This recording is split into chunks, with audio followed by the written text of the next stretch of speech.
I know many have different perspectives on the ongoing wars across the globe, with the most focus on Russia-Ukraine and Israel-Hamas. Many victimize Hamas for starting the war. However, as a historian, I am convinced that the United Nations know perfectly well the solution to the two wars, only that they are adamant to implement them. Russia invaded Ukraine primarily because the so-called NATO disobeyed treaties that denied it the authority to expand in Europe. I think because of selfish interests or to settle some scores with Russia. I did a video on this platform contending that Putin tried to resolve the war peacefully, but to no avail. Putin's invasion of Ukraine was needed to defend Russia and remind NATO of the importance of historical treaties. I listened to the Putin interview with the contested American journalist last month, and now I can confirm that Putin was never for war with Ukraine. Guided by these reasons, I can now say that Ukrainians should blame NATO for the war and deaths.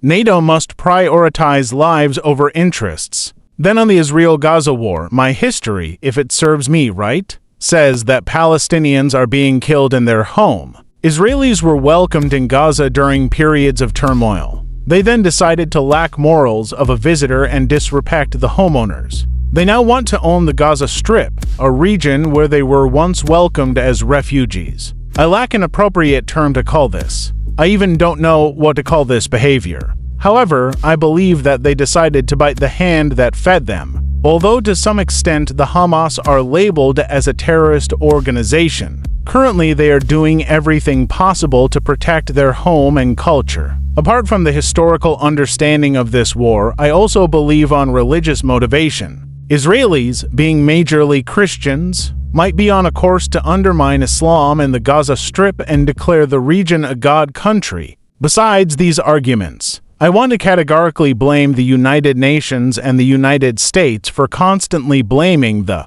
Hamas and weaponizing Israel to fight. I must say that the solution to war is not war but peace. The solution to the crisis in Gaza is not by providing more weapons, but seeking a peaceful solution between the warring parties. What has the UN done to stop the killing apart from holding meetings? As a global citizen, I believe the United Nations and the United States should take responsibility for the death of innocent civilians in the ongoing two wars. The earlier a peaceful solution is found for the Russia-Ukraine war and the Israel-Hamas war, the better. The world needs peace and not war, and every leader has a duty to support peace. As concerned citizens, let us unite in agitating for peace across the globe and strongly criticize those leaders who support war for selfish gains. Until next time, I am Gordon Omondi Migai. Kindly take time, watch this video, comment, and subscribe to my YouTube channel. Love you all.